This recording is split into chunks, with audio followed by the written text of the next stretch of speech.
Welcome to the Big Bets on Campus podcast. This is the Group of Five Deep Dive. I'm Mike Calabrese, joined by Mike Iannello for our bowl extravaganza here in G5 land, going through every single game that involves one of those wonderful programs from the Group of Five. We're going to start with Georgia Southern against Ohio in the Myrtle Beach Bowl and walk you all the way through the wilderness, back out on the other side for Oregon against Liberty in the Fiesta Bowl. So let's get started with that Myrtle Beach matchup. Georgia Southern, a 3.5-point favorite over Ohio. You know, by kickoff in this game, the Bobs could be down their starting quarterback, their top two running backs. That's not a good situation. Like, offensively, this is a team that was not humming for most of the year. You know, if Rourke is out because of the portal, Parker Navarro, with virtually no experience, is their guy. And Georgia Southern has much fewer question marks. Jalen White is out at running back, but everyone else, as of recording right now, seems to be in.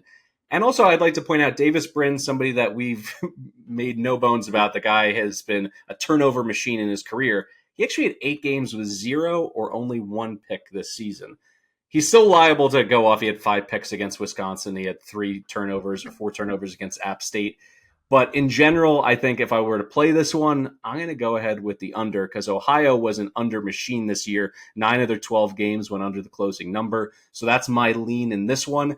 You're going to listen through. We don't have strong opinions on every single game. We're going to be straight with you. We're going to try to help you out with your confidence pool as well. And a quick shout out to the absolute GOAT of the transfer portal and opt-out season. That's our man Stuckey. He has put together a living document that's up on the Action Network website and the app. It is updated daily. It's giving you all the breaking news for who's in, who's out, who's, training for the NFL draft, coaching movement, all of it. You absolutely need it before you lock in plays. So please go ahead and check that out. We couldn't do our job without him doing this incredible job. So shout out to Stuck. All right. What are your thoughts here on the Myrtle Beach Bowl, Iannello? Well, first, I just want to tag on to that and say, for those listening, depending on when you listen, because we're going to run through all the way through New Year's, we're recording this Monday, December 11th. So obviously the way this sport works, stuff we could say could be totally outdated by tomorrow. So keep that in mind when you're listening. Obviously, if we're talking about a player and then he opts out on Thursday. I mean, totally outdated. As of right now, you have no children. By the time someone listens to this, you could have your first child here in the world. That's how close to D-Day we are here. Yes, I'm on baby watch. So, yes, I like Georgia Southern a lot in this game. I bet them +3. They've moved all the way to like 3.5. I still like it because I think the style Georgia Southern plays with that passing attack, they play quick. I think this is good out of hand if they pull away early. You mentioned it. No Rourke, no Bangura, no Allison. Miles Cross is out. You didn't even mention that, like, C.J. Harris is normally their backup. He's out for the season. So you said Parker Navarro. He's the third string. Ohio just looked broken all year. They were able to beat the bottom of the MAC. And with Georgia Southern's offense, they want to throw the ball all over the yard. You said it. Caleb Hood and Derwin Burgess are both expected to play as of now. So Ohio's got a good defense, but look at their schedule. Name the passing attack they played.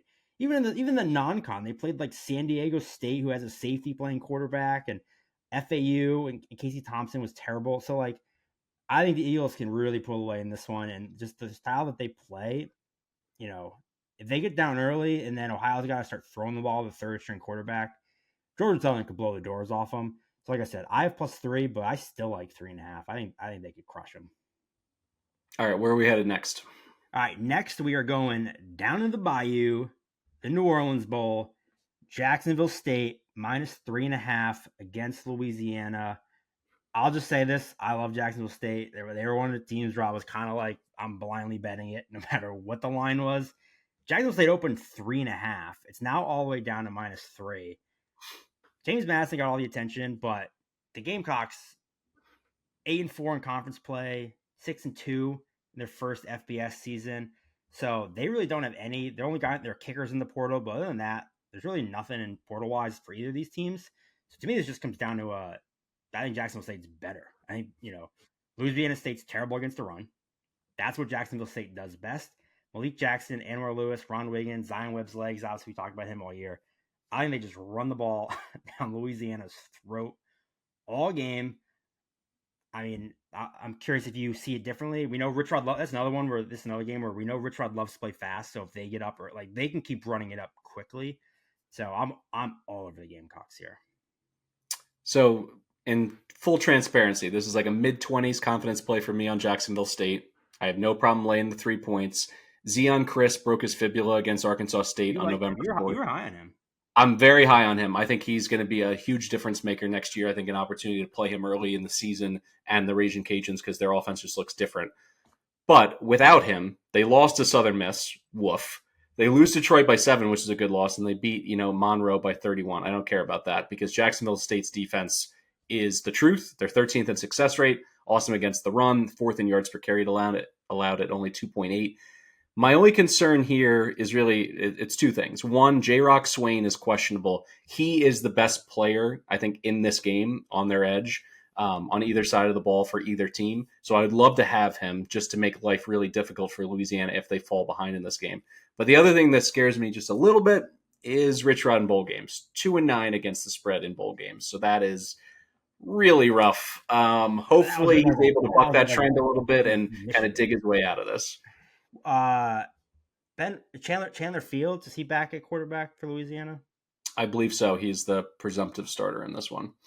Yeah, I agree with Rich Rod there. I just think Louisiana can't stop the run, and that's kind of all Jacksonville State does. So I just think it's a really good matchup for them.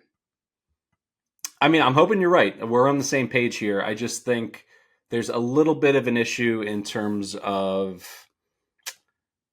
I guess it's a little bit of hidden value on Louisiana playing in a much better conference in terms of like their overall competition. But I just think at the end of the day, this is going to be a bit of a rock fight. And Jacksonville State, I have more trust in their offense and their ceiling. So we'll go ahead. Looks like we're aligned on that one. I have a question for you.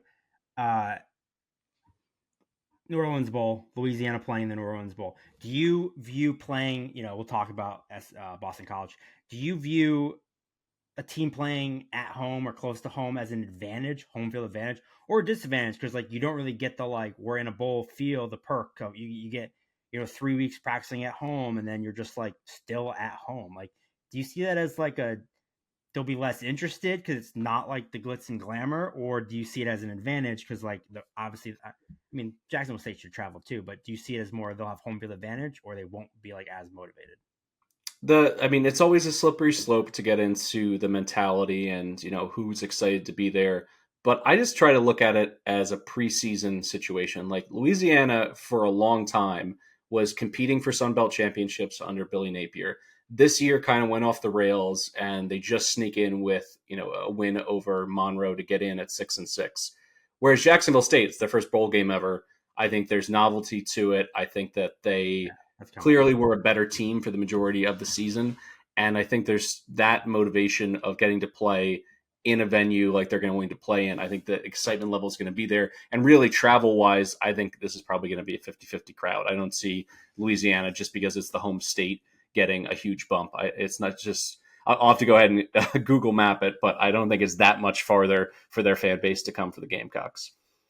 Fair enough. All right, turning to the Avocados from Mexico, Cure Bowl. I love the sponsorships. I will be reading out sponsorships for every one of the bowls that I announce. Miami of Ohio, the Red Hawks, playing App State, laying 5.5. A little bit of a surprise because Miami of Ohio obviously winning the MAC title, kicking Coach Candle and the Rockets out of potentially a New Year's Six bowl game, playing a big-time spoiler there. This total's sitting at 47.5. I mean, hand up. We got a lot of things right on this podcast, calling things early. We were not on the App State offensive explosion. Joey Aguilar enters with almost 3,800 total yards, 35 total TDs. Nate Noel is out, but Kanye Roberts, in my opinion, is ready to roll. I think he'll be the next great, Mountaineer running back, keep that tradition alive. As I mentioned, Miami of Ohio off of the conference title, but they're down to their third-string quarterback. Henry Hessen has thrown 5 college passes. He's likely to start in this one. That's tough. But we just keep underestimating Miami, and they keep covering. They've covered 10 of 13 games this year, and really comes down to their defense, 7th best scoring defense in the country, 16.2 points per game. They're absolutely dominant on special teams with Graham Nicholson, the Groza Award winner, in the portal, out of the portal. He's back. He's coming to Miami for one more year. He'll be kicking in this one. I don't know. I think I'm probably leaning towards App State. I think the number is a little bit high, a little bit rich for my blood at 5.5. So this is more of maybe a single digit or 10-pointer in the confidence pool. But in terms of the points, Miami really showed me a lot against Toledo. When they get up for a game, their defense can hang with anybody. So it's a pass for me against the spread. Yeah. So as you'll hear throughout this pod, I have a ton of good closing line value and was on the right side of a lot of line movement transfer news that got really good numbers. This is not one of them. This is one where I bet Miami, Ohio money line, and Avion Smith entered the portal like 2 hours later. So like I said, I bet Miami, Ohio money line. I wouldn't bet that without Avion Smith, but I still like him on the spread. The number's floating around. It keeps moving depending on the book. You can get 6.5 at places. If you can get over 6, I like Miami, Ohio. You said it, as we saw in the MAC championship game. Miami can win this game with defense and special teams. That's what they've done all year. You mentioned Graham Nicholson. How often do we get a big run it back graphic for the kicker coming back? But he's the best kicker in the country. We also got one for Matthew Salopek, who is their star linebacker, who's also returning. He's one of the best defenders in the MAC. He's the quarterback of the defense. So you're going to win with defense and special teams. You got your 2 best players coming back. So as much as Smith being in the portal sucks, it's a little bit of a who cares. Like, he really didn't do anything. We just saw Troy run it down App State's throat. So run the ball with Rashad Amos, play defense, make field goals, win the game. Like I said, I have money line. Probably wouldn't take it again without Smith, but I would still take Miami, Ohio plus 6.5. Graham Nicholson also the GOAT for his interview during the award show on ESPN when I think I can't remember which anchor they had, but she asked him, did it hurt you that you missed that one field goal? You had that chance for a perfect season. He misses it in the MAC title game. He's like, yeah, it'll haunt me till the day I die. And I just love that kind of energy where he's like, he takes it so seriously. He knows he can be perfect. And it's great for a G5 guy to win a national award. I think he deserved it. All the Bama fans clamoring for, Reichert. It's like, absolutely not. Get out of here. Nicholson deserved it. He's the man. And I think you may have talked me into it. Certainly if it crosses to 7, or maybe if I just have to buy a half point, maybe I'll get in on the Red Hawks. The reason Nicholson deserved it is because Reichert kicked when Alabama failed. Miami, Ohio went out and told their offense, all right, guys, let's just get in the field goal range and we'll win this game. Like, that was the goal, was to have him kick. Whereas Alabama was like, they failed, he's going to go kick. That's a good point. I like that. The pressure was on. Like, they needed every single point that Nicholson provided. There wasn't any room for error, even though he had that one miss in the title game. But in general, he was the entire offense. All right, what's next on the bowl slate? Next up is the Group of 5 Deep Dive Bowl. Just kidding, the New Mexico Bowl. New Mexico State, minus 3.5, versus Fresno State. Usually we're going to read transfer portal news. Guess what? I'm not reading them. Diego's playing. That's all that matters. Jerry Covers came out and said Diego's good to go. Good enough for me. We're taking the Aggies, minus 3.5. That's all I care about. If you did want to learn anything else, to me, the only big key that kind of helped me also, Jeff Tedford's not coaching this game due to health concerns. Really, no big opt-outs on either side other than Jeff Tedford being out. Like I said, Diego's playing. We're taking the Aggies. Tell me I'm wrong. You're not wrong. Basically, once Jerry said he's getting an MRI, I'm cautiously optimistic, and then said he's good to go. That's all I need to hear. I mean, also, I can read off all the stats, but it's a Ponzi scheme. It's an emotional, basically conversation that we have to have between our listeners. And these guys have been an ATM. They went 11-3 against the spread. They hit big plays when he scrambles, 22nd in aerial explosives. They scored 31 on the frickin' road against Auburn in an upset. They scored 35 with a backup playing for a quarter plus against a Liberty team that's in the New Year's Six Bowl. Like, these guys are gutty. They're going to play hard. I know that Trent Hudson, their wide receiver, he had 10 TDs. He's in the portal. But other than that, pretty clean situation for the Aggies. And you mentioned it. Jeff Tedford out. Also, this team went from 8-1 and 4-1 in the Mountain West. Absolutely had a path to the New Year's Six. Finishes 8-4, 4-4 in conference. Blowout loss to San Jose State. 8-point loss to New Mexico. That one is a gut punch. To lose by 8 to New Mexico, woof. And then a 15-point loss to San Diego State. I just view this as Fresno headed in the wrong direction at the wrong time. And now they got to go back to the state of New Mexico, and play against a team that's, America's gambling darling. So you also have a Fresno State team that last year won the Mountain West championship and then beat Washington State in the LA Bowl, and now they're playing New Mexico State in Albuquerque. Like, come on, like, that's such a drop off for them. You said no head coach. They're probably, there's no way Fresno State cares about this game, where Jerry Kill's going to get his boys out. Also, like I said, Diego's playing. but boy did Blaze certainly look electric as well. So God forbid, worst case scenario, I'll ride with Blaze any day of the week after what I saw from him in the second half of that game. BBOC is presented by BetMGM. Use bonus code ACTION when signing up to get $1,500 paid back in bonus bets if your first bet loses. For new users in Arizona, Colorado, Illinois, Indiana, Iowa, Kentucky, Louisiana, Maryland, Massachusetts, Michigan, New Jersey, Ohio, Pennsylvania, Tennessee, Virginia, West Virginia, and Wyoming. Terms and conditions apply. Must be 21 or older. Gambling problem? Call 1-800-GAMBLER. All right, you just mentioned the LA Bowl. I believe it used to be the Jimmy Kimmel. Now it's the Starco Brands. UCLA laying 2 against Boise State, the total at 49.5. And this game is heavily impacted by the transfer portal and opt-outs. Talon Green goes from the Mountain West Championship game, runs right off the field, onto a plane, down to Fayetteville to hopefully be the replacement for KJ Jefferson. Their backup quarterback for Boise's out for the season, Madsen. We could see true freshman CJ Tiller in this game. Yes, Genty is in, but will UCLA just focus in on him? Also, kind of a cool story. They kick the tires on a couple of different options, but they go with Spencer Danielson now from interim to the full-time head coach. The whole team went crazy. It was a great, feel-good video because a lot of the players were going Rudy style, going to the AD's office and being like, I'll just walk out of this program if it's not Danielson. And apparently they tipped the scales. So good for him. But offensively, the quarterback play without Green, who really looked amazing in the Mountain West title game, that's a big drop-off. But the Bruins are down plenty of stars, too. Dante Moore in the portal. The rumors are he's going to be a Michigan Wolverine. Latu has opted out. He's going to be a first-round pick in the NFL draft. Lynn, their DC, goes cross-town, leaves for USC. And their quarterback, Ryan Gunderson, left to be the OC at Oregon State. So not great for UCLA. Plus, Chip Kelly's never been phenomenal in bowl games. 2-3 straight up, 2-3 against the spread.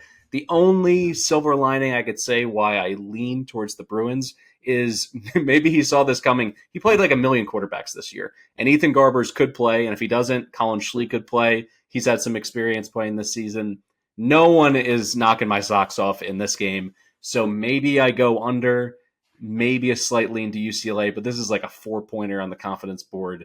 This game, if everybody was healthy and Dante Moore, they let him cook, and Talon Green, was riding that momentum, this could have been one of the best P5 versus G5 bowl games. But instead, I think this one's going to be a turd. That's just my feeling here on the LA Bowl. Yeah, we've had some good games because we had, like I said, Fresno beat Washington State last year. I believe the year before, didn't Utah State beat Oregon State? Am I making that up? That sounds right. Yeah. Yeah, I'm with you. I was hoping you'd convince me. You did not do a good job. I lean UCLA, but like I said, I was hoping you'd convince me to bet it, and you didn't really do that. You mentioned. Are you really going to put your hard-earned dollars behind Ethan Garbers in this game? My thinking is more Green out, Madsen out. Their top 3 receivers in the portal. This is 100% the Aston Jeanty show, and even without Latu, you can't run on this UCLA front 7.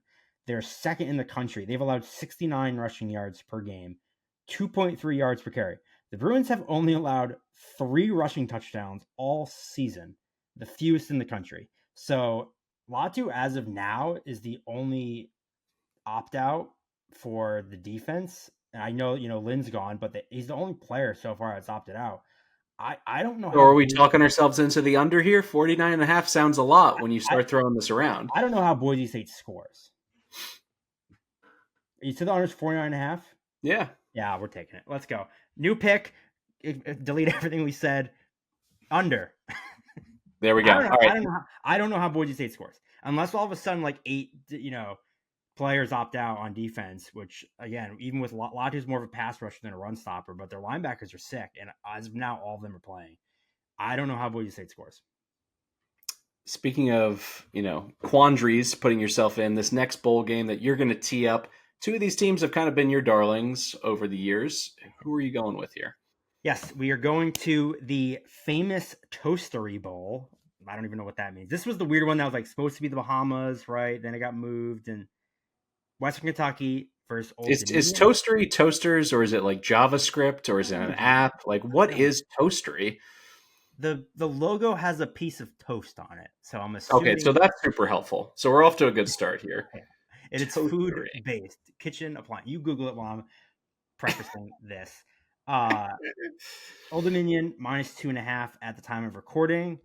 They opened as a dog. I actually bet them plus 155 on the money line. They were like 3.5-point dogs. They swung all the way to a 2.5-point favorite. And I agree with it because this is another case where Old Dominion outperformed expectations, fought hard to win their final 2 games to reach a bowl game. Western Kentucky, yeah, I'll wear it. I was wrong. I was all over them. They were expected to be in the conference championship game. And they pretty much looked like shit all season. And you look at the transfer portal news, Old Dominion's without Javon Harvey and Jordan Bly, 2 of their better receivers, and their starting safety. So those are kind of their big opt-outs. But Western Kentucky, their stud left guard, their starting center, their starting right tackle, their starting cornerback, their starting linebacker, their whole offensive line is basically out. So that is a massive problem. Old Dominion is 8th in the country in explosiveness. They have 2 really good running backs, Kadarius Callaway and Keyshawn Wicks, who are both playing. Grant Wilson and their 2 top receivers are still playing, Romello Murphy and Kelby Williams. They both average 18 yards per reception. So they are just walking big plays. And this is the first bowl game for a lot of these Old Dominion players. So I think they're going to be excited to be here. Western Kentucky really just, like I said, they just didn't look good all year. 94th on offense, 103rd on defense.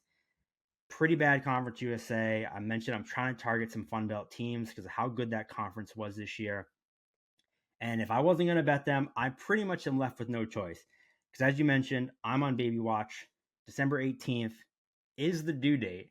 And I threw out a tweet saying that I'm trying to convince my wife to name our child after the star or coach of the game that our son is born during. Well, somehow I said this was the due date. Somehow Ricky Ronnie, my boy, former Penn State coach, somehow Ricky Ronnie saw the tweet and he responded and claimed naming rights to my unborn child. So I kind of have to ride with the Monarchs now. So give me Old Dominion, Uncle Ricky. We're riding with you, baby. I mean, that was a lot. Hopefully, are you riding with us? Of course, I'm going to ride with you because Western Kentucky, the offense was kind of broken this year, and it was broken before their offensive line fell apart and everybody left. So I am absolutely on Old Dominion. Found out the Famous Toastery Bowl. Famous Toastery is looks like this boozy brunch place, kind of in the American Southeast. You can get a flight of mini mimosas, a peach, mango, wild berry, passion fruit, and classic orange juice. That sounds delightful. I think that's probably what your wife's going to want as soon as she's done with the delivery. If the baby is born, you might find us there. All right, we are on to, from one silly bowl game to a very serious one. The Scooters Coffee Frisco Bowl between UTSA and Marshall. This is one of my absolute favorite confidence plays on the board. The Roadrunners, I'm maxing out the points here. They're a 9.5-point favorite over Marshall. Total sitting at 54.5.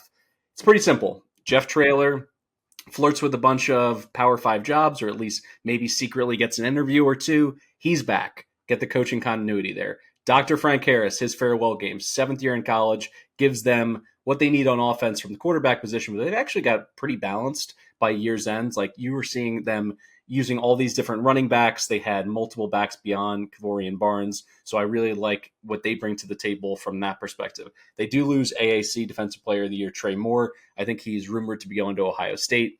But Marshall was a team that started 4-0 and then fell apart down the stretch going 2-6. Cam Fancher is out. Cole Pennington is in, but he's not, a world beater by any stretch. Their best offensive lineman, Trent Holler, is out in the middle of their O-line. Rasheen Ali very well could sit out, either opt out for the NFL draft or transfer to a Power 5 program. And I think he's got to be frustrated because they haven't been able to open holes for him all year. So I think the right team is favored here. I think it should be closer to 2 touchdowns as opposed to 9.5. I think there's value still here on the spread. So across the board, spread, confidence points, Roadrunners, meet. Let's do it. Yep. I laid the 10 with the Roadrunners as well. As much as, it's exciting to see a Pennington slinging the ball around in Marshall, in a Marshall jersey. He does not have the same accuracy as his dad did. 3 games this year, 0 touchdown passes, 6 interceptions. And you mentioned it. Rasheen Ali, does he enter the portal? Does he opt out for the draft? You mentioned, their best lineman's out. Do they really run him into the ground? Because that's their only chance to win this game. And I think the Roadrunners send Dr. Frank Harris off in style. I think they're going to run it up for him. I think they're going to let him keep slinging it, let him do his thing. He'll go down as the best player in this program's history. He meant so much to this team that I think they just let him cook. And this game is kind of a Dr. Frank Harris appreciation night. So yeah, meet. Yeah, I mean, they were so close. They won 7 straight games in AAC play, moving up, in the conference pecking order. And they just had a bad game against Tulane. 5 turnovers. They got snake bitten that way. Their defense played well enough to keep them around. So I think this is a team that very well could have seen themselves in the AAC title game. You're getting value against a Marshall team that was flagrantly mediocre. And I just don't see where the offense is going to come from. It certainly didn't show up in the last 6 weeks of the season. Yep, I agree. December 21st, the Boca Raton Bowl, South Florida versus Syracuse, -3.5. Obviously, Syracuse fired head coach Dino Babers. Nunzio Campanelli. Hey, Nunzio.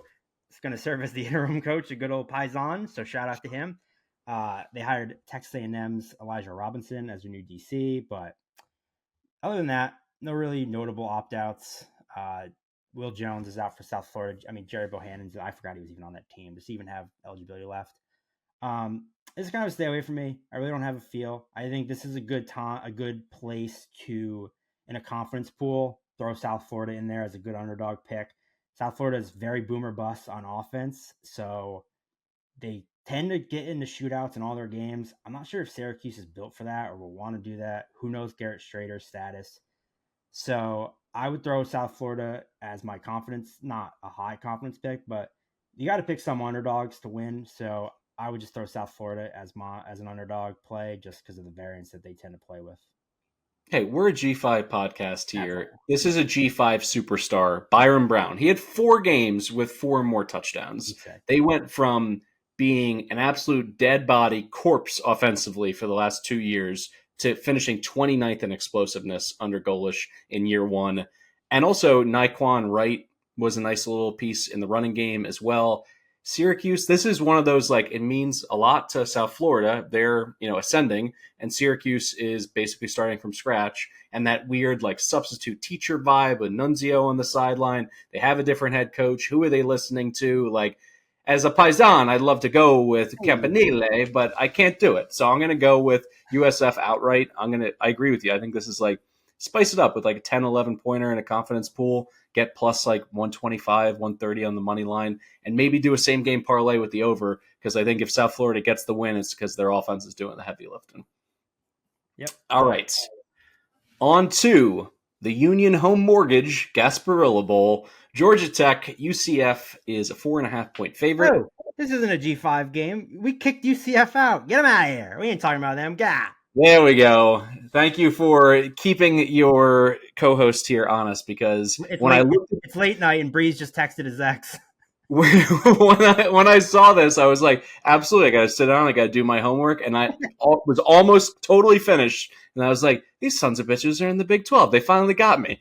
I mean, college basketball, it's a lot more difficult. You got Chicago State moving to the NEC, but it shouldn't be that difficult for. Hey Gus Malzahn, you up? All right, just kidding. We go to Troy, laying 7.5 against Duke, 43.5 as the total in the 76 Birmingham Bowl. DC Greg Gasparotto is in as the Troy head coach. Trooper Taylor in as the Duke head coach.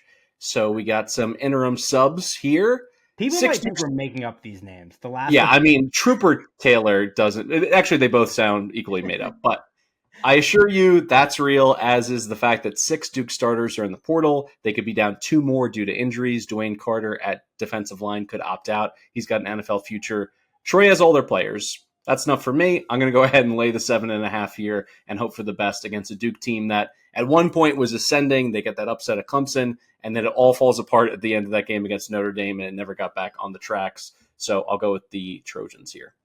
Yeah, I think John Summerall's a good enough coach that him leaving scares me away from laying the spread. But I like Troy moneyline in. I would have them pretty high in confidence pools. I also think Troy's just a good moneyline parlay piece. I would anchor them in other games. I'm trying to look at if there's any other games that day. the UCF game or whatever. If you wanted to tack on Troy money line to a couple of money line parlays, I would use them. I think they win the game, but like I said, I'm staying away from the spread. But if Gunnar Watson and Kamani Vidal play, Troy should win the game. All right, next up, we have the Camellia Bowl, Arkansas State versus Northern Illinois. Not a ton of opt-outs in this one. You got Arkansas State without starting linebacker Javante Mackey, Northern Illinois without their best receiver Trayvon Rudolph. I think that one's more significant, and I like Arkansas State in this spot. I'm trying to target a lot of Sun Belt teams, as I said. 12 of their 14 teams reached the bowl, so I think they were a pretty good conference. I think the MAC was pretty bad. So Arkansas State was better than a lot of people thought. I know you were burying them early in the year. Freshman Jalen Raynor took over, though, and after 3 games, and this offense really improved. They weren't really super consistent, but top 20 in the country in explosiveness. They're pretty good at getting big plays. And Northern Illinois, their offense is so one-dimensional. They have no passing attack. Now they're without their best receiver. Their whole receiving core is hurt. Defense can't stop the run. So I just don't think this team's very good. And I don't think the conference is very good as a whole. So I think the Red Wolves are a better team. So I'm going to ride with Arkansas State here. I know this isn't a sexy underdog, +1, but got to pick some underdogs. This is a good one to take a little money line on the Red Wolves. Butch better have my money. This is a good pick. This is a really good pick. They're 6-1-1. That's Butch Jones in bowl games in his career against the spread. He clearly cares about it. He gets his team up for it. And you hit all the main points. NIU, it's not just Rudolph who's out. Rukowitz as well. They don't have anything on the perimeter. And because of what Arkansas State's been able to put together offensively, I agree. I think they're going to be playing from ahead, and NIU just doesn't have it to come back. So I like this one a lot. I actually think by my power ratings, this is off by 6 points. So this is one of the biggest differentials. I'm going to go a little bit heavier. I'm going to be in the 20s on the confidence pool on Butch Jones, of all people. Strange bedfellows here in G5 land. Speaking of, needed to switch gears a little bit from, picking up the purple pom-poms for JMU to fading them here in the Lockheed Martin Armed Forces Bowl.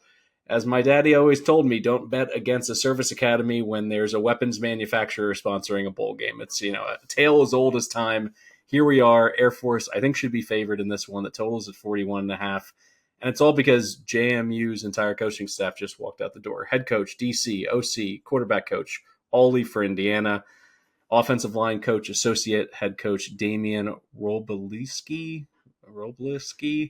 He'll serve as the acting head coach. We'll have to get used to that name because JMU, in my opinion, they've already played their Super Bowl. They had their opportunity for a perfect season. They lose in overtime to App State with College Game Day on their campus. They come back, they play their hearts out in the season finale. I think they've left it all on the field. They've also left a lot of people in the portal, 4 starters, 3 contributors who were in the portal who could be out. They said that they want to stay in and play in the bowl game. But as we know, these things change hour to hour. So be sure to check Stuckey's tracker for opt-outs and transfer portal information ahead of this one. Jordan McLeod, their quarterback, said he'll play. But, if a Power 5 school or another G5 school says, we want you on scholarship, we want you in the program right away, I don't really know if they're just going to say, yeah, sure, go play your bowl game, potentially get hurt. So that's what puts it up in the air. Jalen Green, their All-American, edge player, he remains out. Whereas Air Force has a big donut hole, 0 people in the transfer portal, which makes sense. There's no revolving door there at a service academy. Zach Larrier should be back at quarterback. Dane Kinneman and Jared Rosnos on the perimeter will be back. And I think because of those additions, your starting quarterback and your explosive wide receivers, you're going to see them play closer to as they did earlier in the year when they started 8-0. Finally, service academies in bowl games since 2003, 20-13 straight up, 23-10 against the spread. And Calhoun always does a great job getting, these boys up for these games. So I'm going to go ahead and ride with the service academy here, going with Air Force, fly, fight, win. One of my favorite dogs of bowl season. I disagree with this one. I like JMU. They were kind of like Jacksonville State. They were kind of a team where I was like, I don't care who they're playing. I'm taking James Madison. I'll be honest, I kind of wish they were playing any team but Air Force. I get it. Service academies are like blind bet-ons in bowl games. I know. I hate doing it. But to me, JMU was kind of a blind bet-on for me going in, and I'm riding with them. I disagree. I get it. Their whole team's in the transfer portal, but they are all adamant that they're playing in this game. They campaigned for this. They literally were writing like letters to Congress. They did so much. Their fans were chanting "Let us bowl" on game day, for 6 straight hours. Them all transferring, them having no coaching staff, and coming together and saying we're playing this game together. It matters to them. It means something to them. I think they're going to finish what they started. I think they're going to fight. I get it, service academies, but this Air Force team is in a tailspin. They lost their final 4 games. They should be in a New Year's Six Bowl, and they absolutely shit down their leg to end the year. Zach Lear's been hurt. Is he back? Probably, but they're terrible without him, so he better be. Also, John Lee Elridge is in the transfer portal, so they actually don't have their starting running back. So, and this James Madison team is they're first in the country in rushing success on defense. They are so good at stopping the run. I haven't played it yet because, again, college kids can change their mind at any time. I agree if someone comes and drops a bag. I mean, not that I think Jordan McLeod's getting like a bag. He probably goes to Indiana, to be honest with you. So I haven't bet it yet. I'm going to watch the situation. This game is at 3:30 on Saturday, the 23rd. If all those guys get off the bus, I'm hammering James Madison. I like the Dukes here. I think they finish what they fought for 2 years together, and then they all ride off into the sunset. One of our bigger disagreements. I love the Dukes here. All right, the next bowl game is heavily impacted by the portal. What do you got? I'll be honest. Idaho Potato Bowl, Georgia State, Utah State. I'm going to read my notes for you word for word. I put absolutely no feel. I will read down the names. Marcus Carroll, their stud running back for Georgia State, is in the portal. He just announced he's going to Missouri. Yep. Great get for them. Their top receiver, Robert Lewis, in the portal. Their starting right tackles in the portal. Their backup running backs in the portal. Their starting cornerbacks in the portal. On the Utah State side, really no significant news other than Levi Williams is retiring to join the military. But he's going to be a Navy SEAL, or at least he's going to try. So that's phenomenal. He certainly wasn't a quarterback, so I don't know who's playing quarterback. Ooh, I don't like that talk. Listen, he ran them into bowl eligibility over New Mexico. You know what? Just for that, I'm doubling down. I'm on Utah State. That was the lean as an outplay. Levi Williams balled out for Wyoming in the bowl game last year. He sure did. Shout out Levi Williams. I don't know who Utah State's quarterback is. Is it going to be Cooper Legat or McKay Hillstead? I have no feel on this game. Georgia State was such a bipolar team all year. Without Carroll, I have absolutely no play. All right, let's just hop to the next one. That's 68 Ventures Bowl. What is 68? You don't have a play either? I mean, I'm leaning Utah State in the famous Idaho Bowl, but that's about it. Just because Georgia State just basically laid down at the end of the year anyway, and now all their quality players are gone, so you can't really advocate for taking the Panthers. I'm not betting it. I'm not watching it, but I'd probably take Utah State in like confidence pools low, but I'd have them. That would be the side I'd go with. All right, 68 Ventures Bowl. You can help me out on this one. Look up what 68 Ventures is. It feels like a Baskin Robbins 31 flavors situation. South Alabama laying 16 against Eastern Michigan. EMU is down to Ike Udenwu, the third at quarterback, mainly a rushing threat, can't throw the ball. South Alabama, disappointing season, but up and down. I mean, they crushed Oklahoma State in Stillwater, but they have, Lacey in the portal. He's not going to be there. Is it Carter Bradley? Is it Trotter, a quarterback? Either one, I feel like that's a huge, advantage over what Eastern Michigan's trotting out. LaDamian Webb announced he's going pro. I doubt that he still plays. But, let's not mince words here. This is all about fading Eastern Michigan. They are the very worst bowl team. They are outside the top 100 in offensive and defensive efficiency, and their 6 wins were absolutely putrid. Howard, UMass, Ball State, Kent State, Akron, and Buffalo. I don't see how they score very much in this game. They finish 119th in success rate, 125th in explosives, so they can't put together drives. They can't, have those quick strike opportunities. This is going to be, if not one of my top 2 or 3 confidence plays, even with South Alabama a little bit, playing with a hand tied behind their back without Lacey on the perimeter. I still think they get it done here, so I'll take the Jags. 68 Ventures is an investment company in Daphne, Alabama. Their tagline is, "We offer real estate services that deliver results for clients, customers, and partners. Our bold vision and drive are transforming the Gulf Coast." I believe Daphne, Alabama, hometown of West Virginia legend Pat White. I'm going to look this one up real quick. Love that way. Yeah, I'm with you. I'm not betting it. South Alabama, I'd have them pretty high in confidence pools, though. Eastern Michigan is absolute hot garbage, and they don't even have their bad quarterback. So God knows what the backup must be like. So yep, South Alabama pretty high in confidence pools, but I'm not betting this game. All right, what's next? Next game I do love from a betting perspective is the Hawaii Bowl, Coastal Carolina against San Jose State. I'm sure you're riding with me on this one. I love San Jose State, even at -10. They ended this game so hot, 6 straight games to end the year, as I believe my esteemed co-host called pretty early. You called it after on game 2 in that 6-game streak? You said they're winning out? Yeah, I mean, I was on it. As I kept banging the drum, they played such a difficult opening schedule. They were playing Oregon State and USC and Air Force when Air Force was rolling. And then as soon as they started playing some tin cans, they started knocking them down. And in my opinion, Coastal with Ethan Vasco as their quarterback, definitely counts the tin can. McCall's in the portal. By the way, I hate him coming back one more year cost him so much money. I mean, he was probably second, third round draft pick last year if he came out, and now it's like, would he even be drafted if he entered the draft? Jared Guest is out. Starting receiver Jared Brown is out. They're starting running back CJ Beasley's out. They're starting linebackers out. San Jose State's pretty good. They're going to be without their left tackle and their tight end. But Cordero's playing, and we saw how he got going to the end of the year during your hot streak. You were riding him. 13 touchdowns, 1 pick in the last 6 games. Kai Robinson is an absolute stud running back, over 100 yards per game. And San Jose, this Coastal Carolina team just can't stop the run. They can't stop the pass. I expect the San Jose State offense to be able to do whatever they want.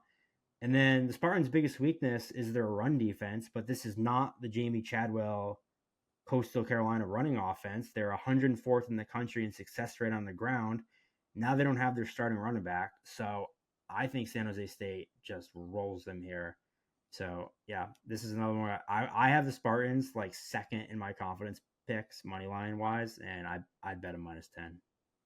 I mean, as of recording right now, and Stuckey will update on the tracker, but Coastal has the most players in the portal in all of bowl season. They got 19 players in total. They also have the longest road trip from Conway to Honolulu, just an absolute brutal stretch. San Jose State's already done this road trip once, so there's no novelty for them. They won 35-0 against the Fighting Rainbows. So, yeah, this is one of my favorites, too. I think San Jose State. Come on, Cordero homecoming, baby. Yeah, I mean, he should have some, fans in the stands for this one. And honestly, I think, in terms of the differential between the Sun Belt and the Mountain West, I think the Mountain West and certainly the non-con prepared San Jose State for this run. I love their head coach as well. He hasn't been able to break through and consistently win in bowl season, but I think what he's accomplished this year is so impressive that I want to keep riding the hot hand.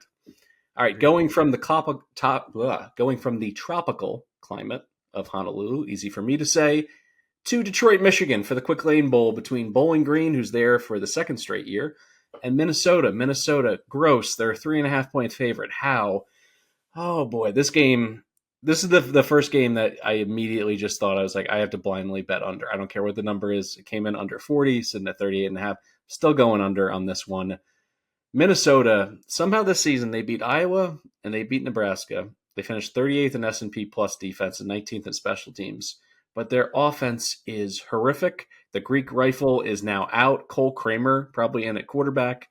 Minnesota went 5-7.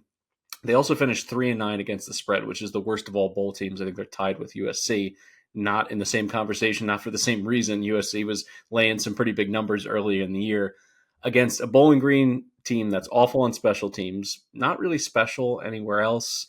They have losses in their secondary. Jalen Husky into the portal. Trent Sims out with an injury.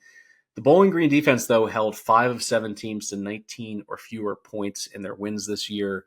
So Yeah, I'm just going under. This is just an absolute rock fight. These teams do not have it offensively. And I don't know. I think Minnesota's got a little bit of momentum in terms of the portal. I saw early on they signed one of the best FCS quarterbacks from New Hampshire. So I think they're trying to like build off of this. And you know that Mr. Row the Boat, PJ Fleck, is a motivator. I think he'll get his guys focused at least on defense here, but it's the same Golden Gopher offense that's been stuck in neutral all season. Yeah, I lean Minnesota, especially if they don't throw past the whole game, would be just ideal because Bowling Green's 110th in success rate against the run. I know that's all Minnesota wants to do and all they really are even halfway decent at. But you mentioned it, Mr. Row the Boat, Mr. Motivator.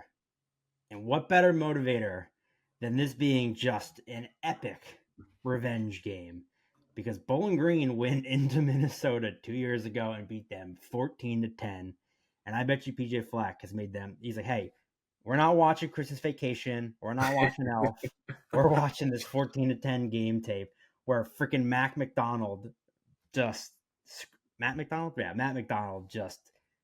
lit it up for 170 yards. So I bet you they're re-showing that game, and this will be a nice revenge spot for Minnesota. I'm not betting it, but I lean the Gophers.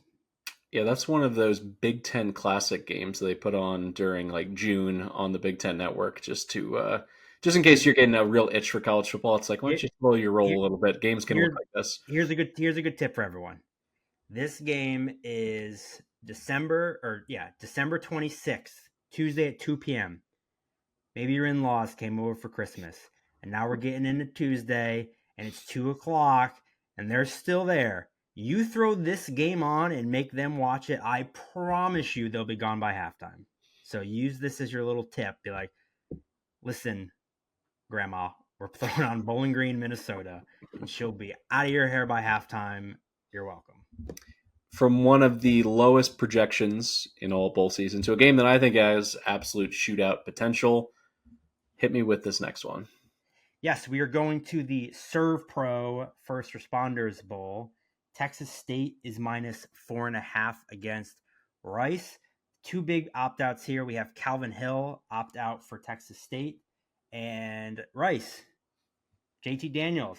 We joke about Frank Harris. He's probably a doctor too because he's been in college at 9 different schools. He diagnosed his own head, which was whole broken glass. When they say medically retired, it's not because of injuries. He went into medicine. He's practicing medicine. That's what they meant. So JT Daniels is out. I don't have a strong opinion on here, so I would say take a shot with Rice because I think Texas State is totally unpredictable this season. And they're really up and down. So they're either going to win big or lose outright. And I think a lot of casual fans who don't listen to the Group of Five deep dive regularly, they saw, ESPN and all the big names tweet about JT Daniels medically retiring. He's the only player on either of these teams that casual fans can name. So they're probably like, oh, Rice doesn't have their quarterback. Let's bet Texas State.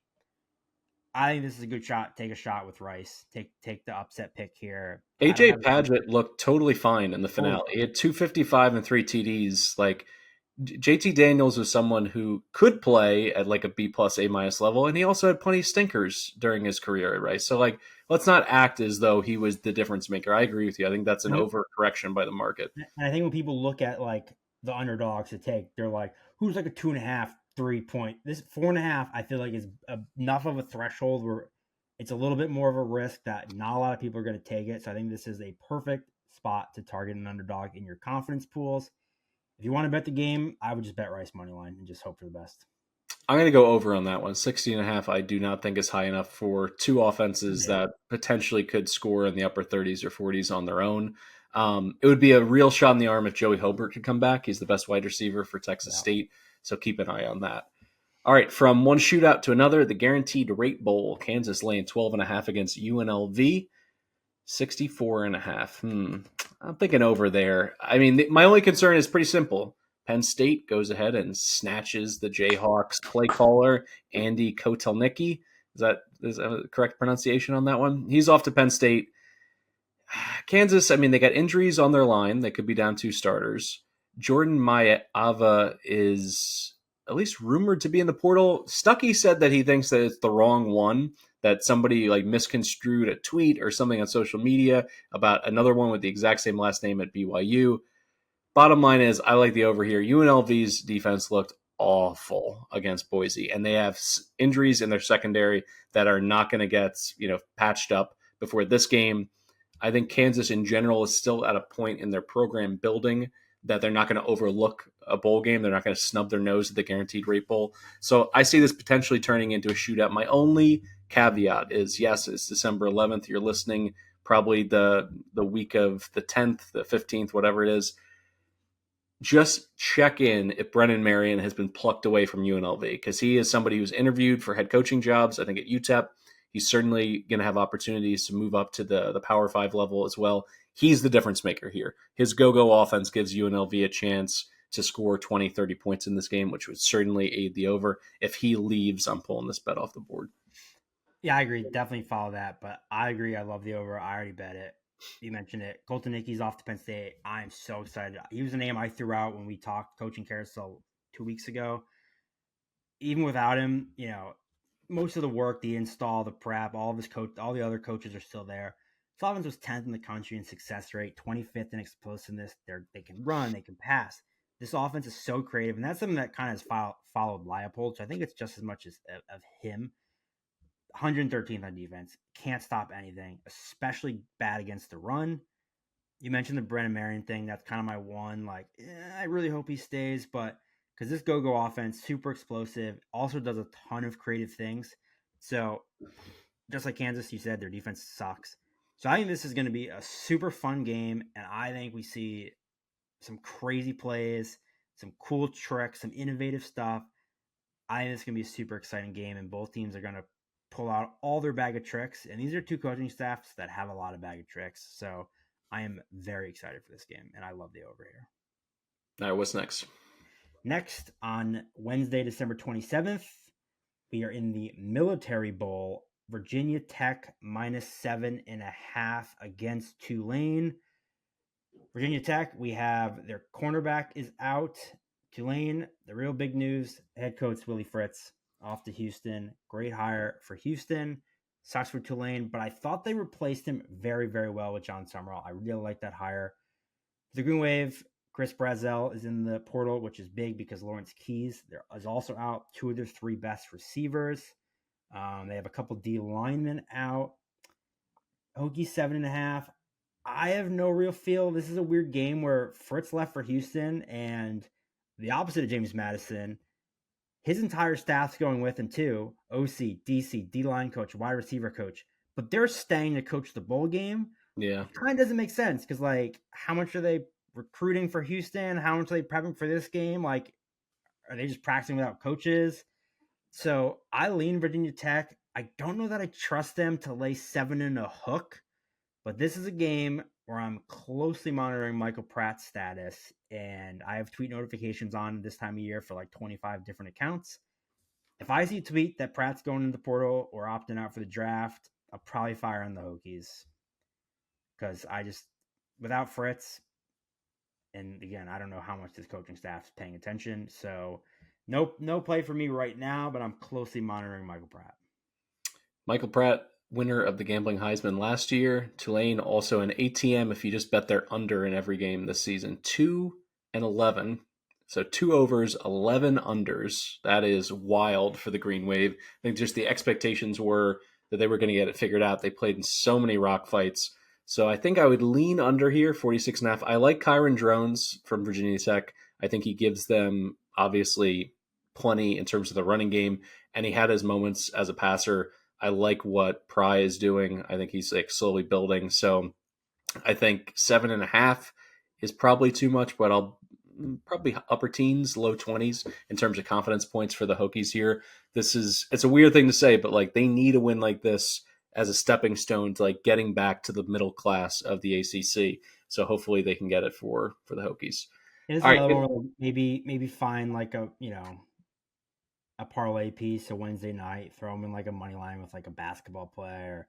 If you want to have a multiple day one, I talked about Troy, a little 2-week long parlay if you want. All right, we're shipping up to Boston, December 28th, my birthday. Happy birthday, me. And I get to sit down and watch the Fenway Bowl, which I was supposed to go to a couple years ago, and it got canceled. The Wasabi Fenway Bowl, I thank you very much. One of the most ridiculous pairings in terms of a name and the bowl actual location. That was going to be the SMU, like Tanner Mordecai SMU against the Brendan Armstrong Virginia team. The year he was really good. The total for that game was like 78.5. It was going to be It was going to be awesome. Yeah. And then it got like canceled that morning because a bunch of Virginia players got COVID, and I was so pissed. Ruined my birthday. Anyway, unlike that game, I like the under here because, as we saw from SMU, their defense is just absolutely elite. As of now, their entire team is expected to play. Obviously, Preston Stone is out. BC doesn't really have any key guys anyway. All their guys in the portal, have pretty much either been hurt all year or BC was just ravaged by injuries all year. Yeah. They just couldn't catch a break without losing starters week to week. Yeah, Pat Garro's been out all year. They lost their best receiver, Ryan O'Keefe, the UCF transfer, super early on. They lost their tight end. So it's weird. You look at the names, you got 4 injuries and 8 guys in the portal, but none of them have played since week 9. So it's kind of not a huge factor for them. And we said, how elite this defense is, and we saw them step out without Preston Stone in the AAC title game. They held Tulane to 270 yards, 4th in the country in success rate. And then you look at Boston College, they can't throw the ball. They're top 20 in rushing rate. Quarterback Thomas Castellanos was good, but he's much more of a runner than a passer. Yeah. And Boston College has a terrible pass defense, but they're pretty decent against the run. And I don't expect SMU to throw the ball all that much. So BC, as I said, they lost their best running back. They lost their best receiver. So I think both teams want to rely on the run here. You said it. Fenway Park on December 28th. It's probably going to be cold and miserable. So I like under 51.5 in the Fenway Bowl. It's a pitcher's park. I think that's a good line. I think that's the only way you can play this. I think it could be aided even further by winds and potentially snow or sleet. My only concern, you know how hard it's going to be to kick field goals over the Green Monster? It is going to be difficult. If Big Papi can do it, then hopefully, these two kids can. My only concern with SMU in a confidence pool perspective is this is why the bowl system's always been a joke. They went from being in the conversation for the New Year's Six Bowl, they beat Tulane, and now they get to go to the Wasabi Fenway Bowl against a broken down BC team. That to me seems like a pretty big emotional letdown. You already won the big, this literally means nothing. Where you're conference champions, you can put that ring on for the rest of your life and know that you earned it. And they did it the hard way with a backup quarterback. But so that's why the emotional element of this. I'm clearly going to take SMU, but if Stone was playing, or if this was just closer to an upper, middle class bowl game as opposed to this thing, I don't know. I'm probably going to go 10 points on SMU, and actually, because of the lower point total, be rooting for BC to win via upset and to turn over the apple cart for some people picking SMU just based on the point spread, saying, oh, they're 10.5 point favorites. They can't lose. They could absolutely lose this game if it gets mucked up in bad weather and Tommy C is just running around. He almost had 1,000 yards rushing this year and 11 TDs. But all right, I digress. I'm on to conference game next year. Yes, from one home game to another, and one where I actually like the dog here, maybe to win outright. Maybe Memphis gets a little feisty playing at home in the Autozone Liberty Bowl. 8.5 point dogs to Iowa State, 57.5 as the total. This is too many points, in my opinion. Memphis, when you look at what they have in the portal, they got 2 linemen there. TJ Tampa could opt out for Iowa State. And then you start to get into some of the specifics here. First of all, Memphis is comfortable playing in high-scoring games. They were the best over team in all of the G5. 10 of their 12 games went over the closing number by an average of 10 points per game over the closing total. That's incredible. So they're blowing past whatever these numbers are. Then you got Matt Campbell at Iowa State, who for a while it seemed like this Iowa State job is going to be a stepping stone for Campbell. And now it's is he going to be there forever? Is he ever going to get this together? 3-5 against the spread in bowl games. So he kind of whenever the expectations are a little bit higher, he seems to fall back. And Memphis played really well down the stretch. They went 5-1. They nearly upset SMU, and that was with Preston Stone. I don't know. This could be a fun Memphis money line or spread and over same game parlay for me. I'm going to have to check out the math on both of those angles, but I think if they win, they do it with lots of points. They have, a veteran quarterback. I think this is the right team at home. Yep, I wrote down no real feel, so take a shot on Memphis money line. I think conference pools, this is another good one, a big one. This is probably your biggest underdog bet you'll have, 8.5. Memphis is playing at home, and they just play a ton of weird games. All their games, the South Florida game was Banana Lands. They had a combined for 130 points. They just play a lot of weird games. They can't stop a nosebleed, but they can score on anyone. Everything they do turns into a shootout, and is Iowa State built for that? Do they want to get into a shootout in Memphis's home stadium? So I think this is the perfect high variance team. Throw a money line pick in there for your conference pools. If you're going to bet it, take Memphis money line and just hope shit gets weird, which it tends to do in Memphis games. Speaking of getting weird, talk to me about the Barstool. That was going to be my exact transition. Talk about the Barstool Bowl. Speaking of getting weird, the Barstool Sports Arizona Bowl. The bet should be how many times does Portnoy and Big Cat drop an F-bomb on the CW? I don't think you're allowed to swear on the CW. I don't know. They never dropped F-bombs in Gilmore Girls, but we'll see if Portnoy's thrown around here. This is so easy for me. Hammer Wyoming. Because Craig Bowl is retiring after this game after 10 years in Laramie. That's pretty much the best motivational advantage you're going to get on any bowl team this season. I get it. Big Cat has a key to the city of Toledo, so the broadcast will likely be very pro-Toledo. But it's a Toledo team coming off a loss in the MAC title game. Their quarterback, DeQuan Finn, is in the transfer portal.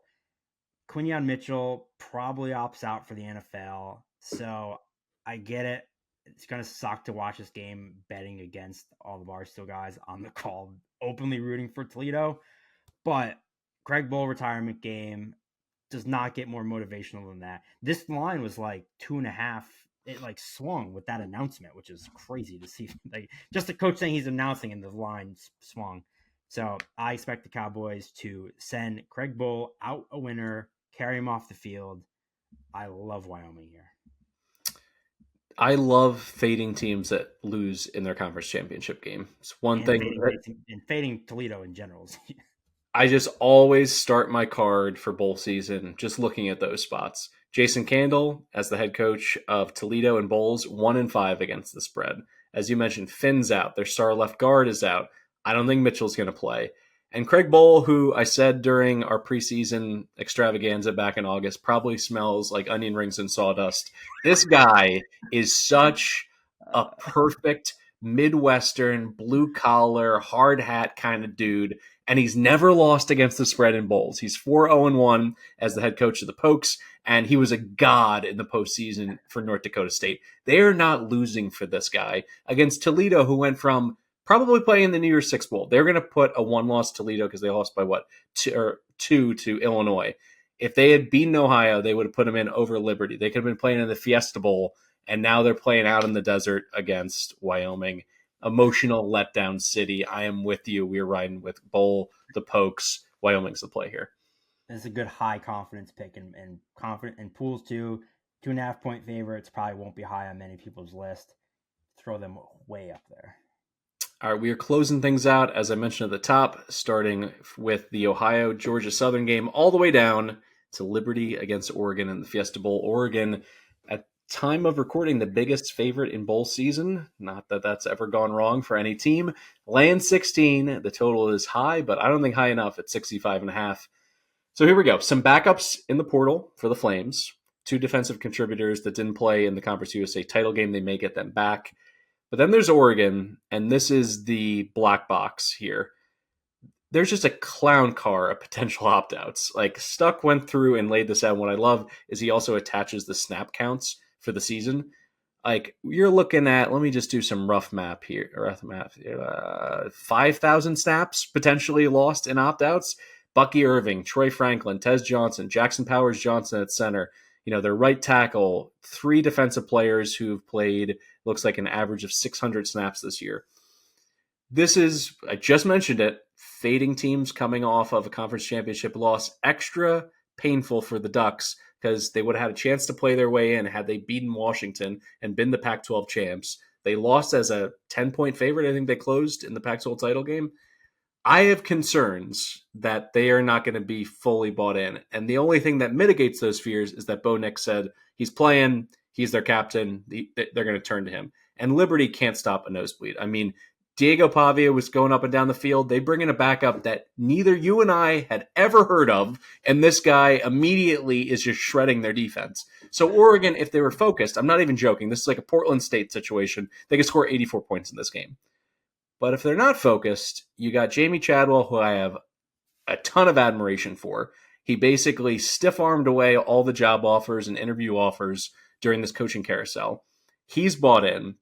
Their offense couldn't have been more explosive. They were top 5 in explosive plays this year. Kaiden Salters looked phenomenal. Another player to keep an eye on, just in case there's an opt-out. I think he's eligible if he wanted to go to the NFL. I think that'd be ridiculous, but he could go into the portal. Somebody could offer him a bag. This is the NIL Wild West days. Anything could happen. But if they get this team in the current state to the stadium, I guarantee you when you flip this game on and they go, this is the Taco Bell student section, there's going to be a million freaking Liberty fans doing that like weird LU crap. Like there's 50,000 undergrads at Liberty. It's one of the biggest schools in the entire country. And they have a cult-like vibe. They got a Texas A&M vibe at the G5 level. These psychos are going to be there, and they're going to absolutely take over the stadium. It's their Super Bowl. They're the Boise State from 2006, where Oregon, just like that Oklahoma team, would prefer to be playing in the national title game, or at least in the playoff. Same thing. It's like this letdown 16. I think it's going to go one of two ways. Either Liberty is going to be in a 4-quarter shootout and potentially win this outright, or Oregon's just going to score a million points because Liberty can't stop anything, particularly the running game. They're going to have major issues if Bucky Irving straps it up in this one. Yeah, I love Oregon. And I think, again, it's obviously the big caveat of who plays, and this could go really wrong and really sideways. But for starters, confidence pools, this is my number one most confident pick it's easy to say it's the biggest spread, but I see no situation where Oregon loses this game. As you said, Bo Nix said he's playing, and I expect that'll help others follow him. Troy Franklin, Tez Johnson, Bucky Irving. I think SMU should have been in this game. I think they'd give him a better game. Liberty played the worst strength of schedule in the entire country. They did not play a single, New Mexico State was the best team they played all year. So sure, the offense is good, but the defense is just so-so. They give up a ton of big plays, and I expect Oregon to get a ton of big plays. Oregon's defense is top 25. I think Liberty is just totally outclassed. You mentioned Chadwell. I am so high on Dan Lanning. I think he is a phenomenal coach. I think he's going to win national titles at Oregon, or at least, maybe titles is getting ahead of myself. I think he'll win a national title at Oregon. I think he's that good of a coach. Every I get they only put like a highlight. Every clip I see him, I'm like, I would run through a brick wall for this guy. So I'm a huge fan of Dan Lanning. I think he'll get them ready to play. I think he'll hit the right messages to get them fired up, especially if Bo plays and if Bo gets his guys to play. Oregon they have such a massive advantage at the lines of scrimmage. I think they're just going to bully Liberty. And in terms of obviously the 16.5 is not going to be great if Bo Nix and all these guys don't play, but in terms of confidence pool, I have it number one because even if they all opt out, I think Oregon's backups are likely all better than Liberty starters. So they should be able to win this game even if they all opt out. So give me the Ducks here. I think this is your handicap and motivation for college students, which is never easy, but I'm kind of just going to gamble that they're motivated. And if they want to win this game by 50, they will. Can we at least get to some middle ground here to end this bowl preview? Over is the right bet, right? 65.5 does not seem like enough with two offenses that can obviously score over 30 points. That's kind of my point. Right?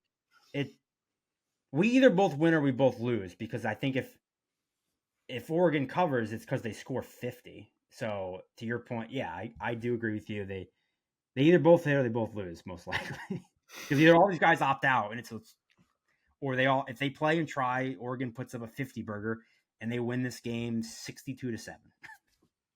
All right, a programming note. This has been the Group of Five Bowl preview. On Wednesday, December 13th, we'll have our bowl season best bets. That's a combination of our best bets, both favorites and underdogs for your confidence pool, as well as Stuckey and Collins.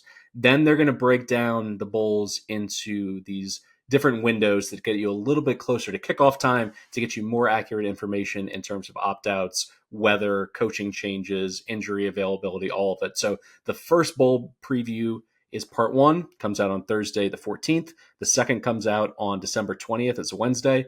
Then Tuesday the 26th, day after Christmas, is part three. And part four on December 28th is their final betting preview.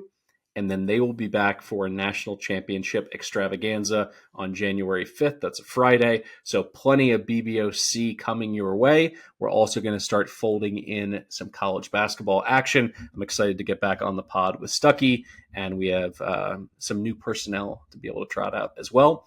So exciting things on the collegiate front coming from BBOC. Any closing thoughts here for bowl season, Ianello? Go Diego, go baby. We're riding with our boy. He's back. Enjoy it while we got it, folks. The land of enchantment locomotive doesn't have to go very far, just from campus right there in Las Cruces to Albuquerque.